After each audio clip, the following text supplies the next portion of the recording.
Hello दोस्तों, आप लोग कैसे हैं। मैं उम्मीद करता हूं कि आप लोग ठीक ही होंगे। अगर आप क्लास 10 का एग्ज़ाम देने के बाद अगर आप आकांक्षा एग्ज़ाम 2022 के लिए फॉर्म अप्लाई कर चुके हैं तो इस वीडियो में मैं आपको जो आकांक्षा एग्ज़ाम 2022 है इसका बायोलॉजी का सेट 3 मॉडल पेपर का सल्यूशन बताऊंगा। तो अगर आप अभी तक एग्ज़ाम 2022 जो कि आकांक्षा का है यानी कि आकांक्षा एग्जामिनेशन 2022 के लिए फॉर्म अभी तक नहीं भरे हैं तो आप जा कर के ऑनलाइन शॉप में या तो कैफ़े में जा कर के आप ऑनलाइन फॉर्म भर सकते हैं। और अगर आप भर चुके हैं तो इस वीडियो में मैं आपको बायोलॉजी का जो मॉडल सेट 3 है, मॉडल प्रश्न सेट 3, इसका सल्यूशन बता दे रहा हूं कि सल्यूशन इसका क्या होगा। तो देखिए, जैसा कि आप यहां पे देख रहे हैं कि क्वेश्चन नंबर 51 यानी कि 51 में पूछा जा रहा है। इसमें पूछा जा रहा है कि प्रकाश संश्लेषण के दौरान जल का विभाजन कहलाता है। आखिर जो प्रकाश संश्लेषण होता है इसके दौरान में जल का विभाजन, जल का बंटना क्या कहलाता है, तो प्रकाश अपघटन कहलाता है। यानी कि इसका प्रश्न संख्या 51 का ऑप्शन 4 सही हो जाएगा, प्रकाश अपघटन। प्रश्न संख्या 52 है। इसमें पूछा जा रहा है कि किस पौधे में पत्ती के एक टुकड़े से एक संपूर्ण पौधा पूर्ण रूपांतरित होता है। यानी कि पौधे के किस पत्ती से, यानी कि पौधे में जो पत्ती होता है उसके टुकड़े से एक संपूर्ण पौधा का पूर्ण रूपांतरित किससे होता है, तो यह होता है ब्रायोफिलम में। यानी कि ब्रायोफिलम इसका सही आंसर है। एक क्वेश्चन आपका पूछा जा सकता है, ये क्वेश्चन वीवीआई है, आप इसको वीवीआई में टिक कर लेंगे। फिर आपका क्वेश्चन नंबर 53 है। इसमें पूछा जा रहा है कि जड़ों द्वारा जल का अवशोषण किसके प्रभाव से होता है। यानी कि जड़ों द्वारा जो जल का अवशोषण होता है यह किसके प्रभाव से होता है, यह पूछा जा सकता है। यह वीवीआई क्वेश्चन है। इस तो देखिए, वाष्पोत्सर्जन अभिकर्ष के द्वारा होता है। यानी कि इसका ऑप्शन 2 सही है। अगर आप मेरे चैनल पर अभी तक नए होंगे तो मेरे चैनल को फटाफट सब्सक्राइब कर लेंगे, क्योंकि मैं जितना भी इम्पोर्टेंट वीडियो बनाऊंगा वे आप तक आसानी से पहुंच सके और आपके एग्ज़ाम में किसी प्रकार का दिक्कत ना हो। तो अगर आप अभी तक मेरे चैनल पर नए होंगे तो मेरे चैनल को फटाफट सब्सक्राइब कर लेंगे।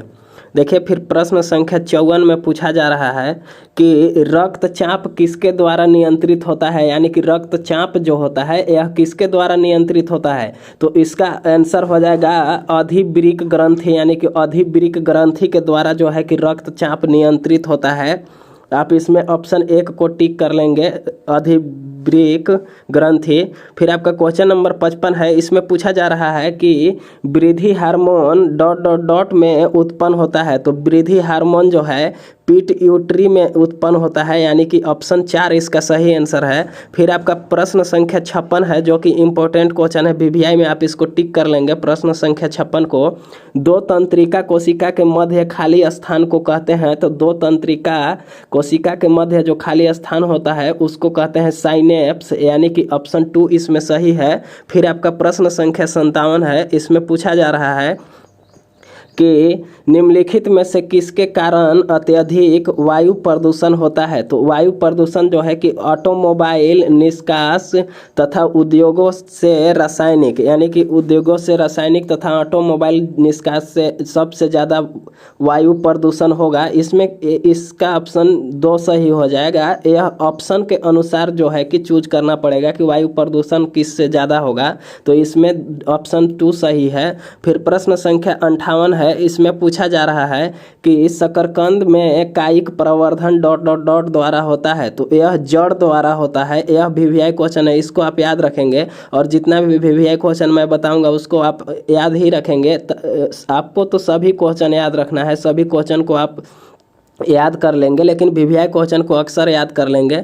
फिर आपका प्रश्न संख्या 59 में पूछा जा रहा है। इसमें बोला जा रहा है कि निम्नलिखित में से कौन लैंगिक संचरित रोग नहीं है। तो यह लेप्रोसी जो है कि लैंगिक संचरित रोग नहीं है। यानी कि आप ऑप्शन 2 इसमें सही करके और फिर याद रखेंगे।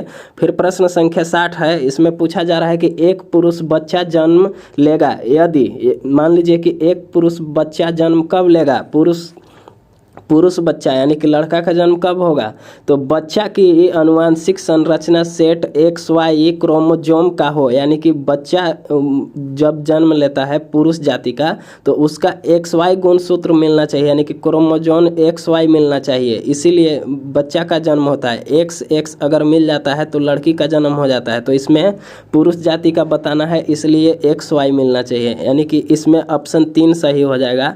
फिर प्रश्न संख्या 61 है, इसमें पूछा जा रहा है कि मेंडल संबंधित है। एक क्वेश्चन जो है कि एक और सेट में पूछा गया है, एक क्वेश्चन VVI है जो पूछा जा सकता है। इसमें बोल रहा है कि मेंडल संबंधित है, तो यह जो है कि विशेष गुण लक्षणों की वसंगति नियम से संबंधित है, यानी कि ऑप्शन इसमें 1 सही हो जाएगा। आप ऑप्शन 1 को टिक कर लेंगे। फिर प्रश्न संख्या 62 है, इसमें पूछा जा रहा है कि पुस्तक ऑरिजिन ऑफ स्पीसीज लिखा गया है। इसमें जो है कि ऑरिजिन ऑफ स्पीसीज जो पुस्तक है यह किनके द्वारा लिखा गया है बताना है। एक क्वेश्चन भी पहले सेट में पूछा गया है, तो ये आपका VVI क्वेश्चन है। यह जो है कि चार्ल्स डार्विन द्वारा लिखा गया है, यानी कि ऑप्शन 2 इसमें सही हो जाएगा। फिर आपका प्रश्न संख्या 63 है, इसमें पूछा जा रहा है कि बाँस है, आखिर बाँस क्या है, तो बाँस जो है कि जड़ी बूटी हम लोग कह सकते हैं, इसमें जड़ी बूटी, इसका ऑप्शन 4 सही हो जाएगा। फिर प्रश्न संख्या 64 है, इसमें पूछा जा रहा है कि रिकेट्स बीमारी का कारण है, यानी कि जो रिकेट्स बीमारी है इसका कारण क्या है, तो रिकेट्स बीमारी का कारण डी होता है, विटामिन डी के कमी से रिकेट्स बीमारी होता है, यानी कि ऑप्शन 2 इसमें सही हो जाएगा। फिर प्रश्न संख्या 65 है, इसमें पूछा जा रहा है कि कोशिका चक्र के दौरान DNA संश्लेषण होता है। ये भी क्वेश्चन पूछा गया है, ये भी क्वेश्चन VVI है, आप इसको VVI में टिक कर लेंगे। कोशिका चक्र के दौरान DNA संश्लेषण होता है, तो यह S प्रावस्था में होता है, यानी कि इसका ऑप्शन 2 सही हो जाएगा। फिर प्रश्न संख्या 66 है, इसमें पूछा जा रहा है कि निम्न में से कौन आत्महत्या की थैली के रूप में भी जाना जाता है, तो यह क्वेश्चन भी पहले पूछा गया है। तो आत्महत्या की थैली लाइसोसोम को कहते हैं, यानी कि ऑप्शन 2 इसका सही है। यह VVI क्वेश्चन है, यह भी पहले सेट में पूछा गया है, बायोलॉजी सेट में पूछा गया है, यह 2 ठे सेट में पूछा गया इसलिए VVI है, ये आ सकता है। जो मान लीजिए कि दोनों तीनों सेट में जो क्वेश्चन रिपीट करते जाता है वह क्वेश्चन आने की उम्मीद रहता है, इसलिए आप इसको याद रखेंगे। अब देखिए प्रश्न संख्या 67 है, इसमें पूछा जा रहा है कि कोशिका का गुणसूत्री विभाजन है, तो कोशिका का गुणसूत्री विभाजन माइटोसिस है, यानी कि ऑप्शन 1 सही हो जाएगा। यह VVI क्वेश्चन है, इसको आप याद रखेंगे। फिर प्रश्न संख्या 68 है, इसमें पूछा जा रहा है कि इंसुलिन ...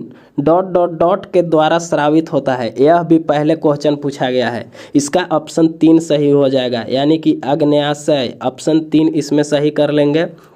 फिर प्रश्न संख्या 69 है, इसमें पूछा जा रहा है कि विषाणु है, विषाणु जो है कि क्या है, आखिर विषाणु क्या है, तो विषाणु जो है कि अकोशिकीय है, यानी कि ऑप्शन 2 सही हो जाएगा। फिर प्रश्न संख्या 70 में पूछा जा रहा है, इसमें देखिए क्या है कि आहार नाल के किस भाग में पचे हुए भोज्य पदार्थ का अवशोषण होता है, तो छोटी आंत में होता है। जो भोज्य पदार्थ होता है पचा हुआ, इसका अवशोषण कहाँ होता है, तो अवशोषण छोटी आंत में होता है। आप इसका ऑप्शन 4 याद रखेंगे, छोटी आंत।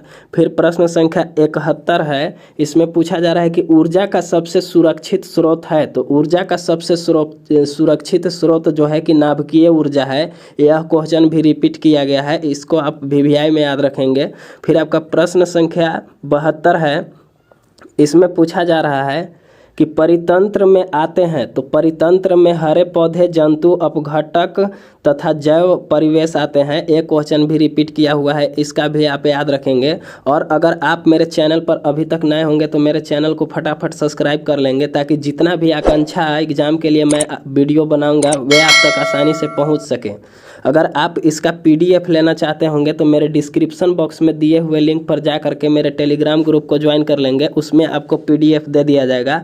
देखिए अब हम लोग अगला प्रश्न देखते हैं, प्रश्न संख्या 73। इसमें पूछा जा रहा है कि किसी झील का जल हरा होने का कारण है। ये भी क्वेश्चन रिपीट किया गया है, ये VVI क्वेश्चन है। तो इसका काई के कारण होता है कि झील का रंग हरा दिखाई देता है, यानी कि झील का जल जो होता है वह हरा रंग हो जाता है। फिर प्रश्न संख्या 74 है, इसमें पूछा जा रहा है कि मनुष्य में अल्जाइमर रोग ... अपभ्रंशन का अभिलक्षण है। तो यह में इसका सही आंसर 3 हो जाएगा, मस्तिष्क कोशिकाओं, यानी कि आप इसमें ऑप्शन 3 को याद रखेंगे। क्वेश्चन नंबर 75 जो कि सेट 3 का बायोलॉजी सेट 3 का लास्ट क्वेश्चन है, लास्ट क्वेश्चन 75। देखिए इसमें पूछा जा रहा है कि मनुष्य के यकृत ... तंत्र के भाग हैं, यानी कि उत्सर्जन तंत्र के भाग हैं। इसमें ऑप्शन 3 सही हो जाएगा। और एक क्वेश्चन पहले पूछा गया है सेट 2 या सेट 1 में, आप इसको वीवीआई में याद रखेंगे। अगर आप मेरे चैनल पर अभी तक नए होंगे तो मेरे चैनल को फटाफट सब्सक्राइब कर लेंगे, ताकि जितना भी मैं आकांक्षा एग्जाम के लिए वीडियो दूंगा वे आप तक आसानी से पहुंच सके और आपके एग्जाम में किसी प्रकार का दिक्कत ना हो। इस वीडियो में इतना ही, फिर मिलते हैं हम लोग नेक्स्ट वीडियो में नए अपडेट के साथ। जय हिंद।